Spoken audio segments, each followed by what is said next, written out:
अस्सलाम वालेकुम वरहमत उल्लाहि वबरकातुहू। अजान के जवाब की फजीलत क्या है और अजान का जवाब देना वाजिब है या सुन्नत। बहुत सारी मस्जिदों में अजान हो रही हो तो किस मस्जिद की अजान का जवाब दें। खाना खाते हुए अगर अजान होने लगे तो क्या उस टाइम जवाब दे सकते हैं। इसी तरह नापाकी की हालत में क्या अजान का जवाब दे सकते हैं। कुरान मजीद पढ़ते वक्त अजान का जवाब देना कैसा है। ये सारे प्रॉब्लम्स आज इस वीडियो में क्लियर करूंगा।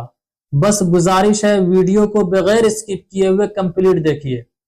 अजान की फजीलत के बारे में नबी करीम सल्लल्लाहु अलैहि वसल्लम ने फरमाया, जब तुम अजान की आवाज सुनो तो वैसे ही जवाब दो जिस तरह मुअज्जिन कहता है।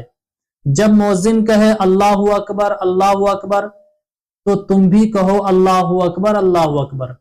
हदीस तो बड़ी है लेकिन आगे मेरे नबी ने फरमाया, जब मुअज्जिन कहे हय्या अलस सलाह हय्या अलल फलाह तो तुम कहो ला हौला वला कुव्वता इल्ला बिल्लाह।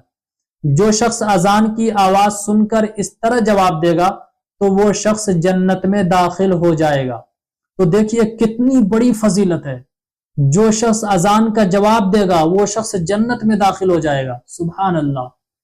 अब बात आती है अजान का जवाब देना वाजिब है या सुन्नत। तो अच्छी तरह समझ लीजिए, जुबान से जवाब देना सुन्नत है लेकिन अमली तौर पर जवाब देना वाजिब है। अमली तौर पर जवाब देने का मतलब यह है कि जैसे ही अजान की आवाज सुनाई दी वैसे ही सारे कामों को छोड़कर नमाज की तैयारी में मशगूल हो जाएं। जिस मस्जिद में भी नमाज पढ़नी हो वहां चल दिए या फिर वजू की तैयारी में लग गए। तो जुबान से जवाब देना सुन्नत है लेकिन अमली तौर पर जवाब देना वाजिब है। इसी तरह बात आती है जब बहुत सारी मस्जिदों से अजान की आवाज आने लगे, या भी 2 मिनट पहले एक मस्जिद से आवाज आई, फिर 2 मिनट बाद दूसरी मस्जिद से आवाज आ रही है, फिर 2 मिनट बाद तीसरी मस्जिद से आवाज आने वाली है। तो किस मस्जिद के अजान का जवाब दें। तो इसका जवाब यह है कि जिस मस्जिद से अजान की आवाज पहले आपके कानों में आए उस मस्जिद के अजान का जवाब दें। यानी पहले जिस अजान की आवाज आपके कानों में पहुंचे उसका जवाब दें। उसके बाद आप जितनी भी मस्जिदों से अजान की आवाज आए आपके कानों में तो उसका जवाब देने की जरूरत नहीं है। कोई गुनाह नहीं होगा। अपने कामों में लग जाएं, नमाज की तैयारी में, वजू में, मस्जिद की तरफ दौड़ पड़ें। इसी तरह फजर की अजान में एक जुमले का इजाफा होता है, उसे ऐड किया गया है अस्सलातु खैरुम मिनन नौम। तो इस जुमले पे जवाब में क्या बोलें।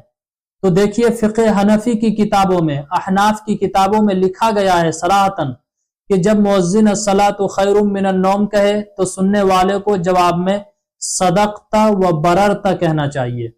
इसका मतलब होता है बेशक आपने सच कहा और आपने नेकी का काम किया। तो याद कर लीजिए, सुबह की अजान में जब भी अस्सलातु खैरुम मिनन नौम मुअज्जिन पुकारे तो जवाब में सदक़ता व बररता कहें।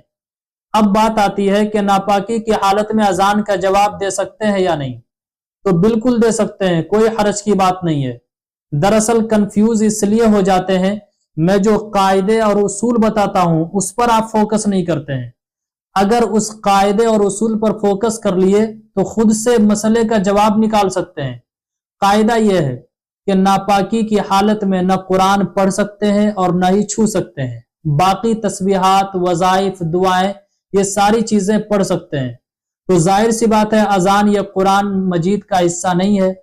तो बिल्कुल नो प्रॉब्लम होकर, नो टेंशन होकर जवाब दीजिए, कोई दिक्कत की बात नहीं है।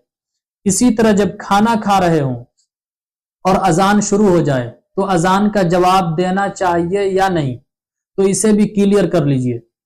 अगर खाना खा रहे हों तो अगर चाहे तो अजान का जवाब भी दें और खाना भी खाते रहें, और अगर जवाब नहीं देना चाहते हैं तो खाना खाते रहें, इसमें इख्तियार है। चाहे तो अजान का जवाब भी दें और खाना भी खाते रहें, और अगर चाहे तो खाना खाते रहें, अजान का जवाब न दें। यह आप पर डिपेंड करता है, जो मुनासिब मालूम हो उसी तरह करें। लास्ट वाला मसला है, अगर कुरान करीम की तिलावत कोई बंदा कर रहा है और अजान शुरू हो गई तो क्या करें। तो इसको भी क्लियर कर लें। कुरान मजीद की तिलावत करने वालों के लिए मुस्तहब यह है कि जब अजान की आवाज उनके कानों तक आए तो वो कुछ टाइम के लिए, थोड़ी देर के लिए तिलावत को रोक दे اور اذان کا جواب دے، اس کے بعد دعا پڑھ کر پھر قرآن کریم کی تلاوت میں مشغول ہو جائے۔ اسی طرح بہت سارے حضرات وضو کرتے ہوئے اذان کا جواب دینا مناسب نہیں سمجھتے ہیں، تو یہ غلط بات ہے، چلی چلائی بھی باتیں ہیں۔ وضو کرتے ہوئے بھی اذان کا جواب اگر دینا چاہیں تو دے سکتے ہیں، کوئی دقت کی بات نہیں ہے۔ تو میرے عزیز بھائیوں اور بہنوں، آج جو یہ اذان کے متعلق چند ضروری باتیں تھی، امید کرتا ہوں یہ تمام مسائل سیکھ لیے ہوں گے۔ تو گزارش ہے دوسرے حضرات تک بھی ضرور شیئر کیجئے، رشتہ داروں میں، دوست و احباب میں، گروپس میں سینڈ کیجئے۔ دین کی بات کا پھیلانا تو ویسے بھی صدقہ جاریہ ہے، بہت بڑا اجر اور ثواب کا کام ہے۔ السلام علیکم ورحمۃ اللہ وبرکاتہ۔ اسلامک اسکالر مفتی خضر حیات پارس منی کے آفیشیل چینل کو سبسکرائب کیجئے، جہاں پر ملیں گے آپ کو مفتی صاحب کے بیانات، اسلامک ہسٹری، شرعی مسائل اور بھی بہت کچھ سیکھنے کو۔ جزاک اللہ۔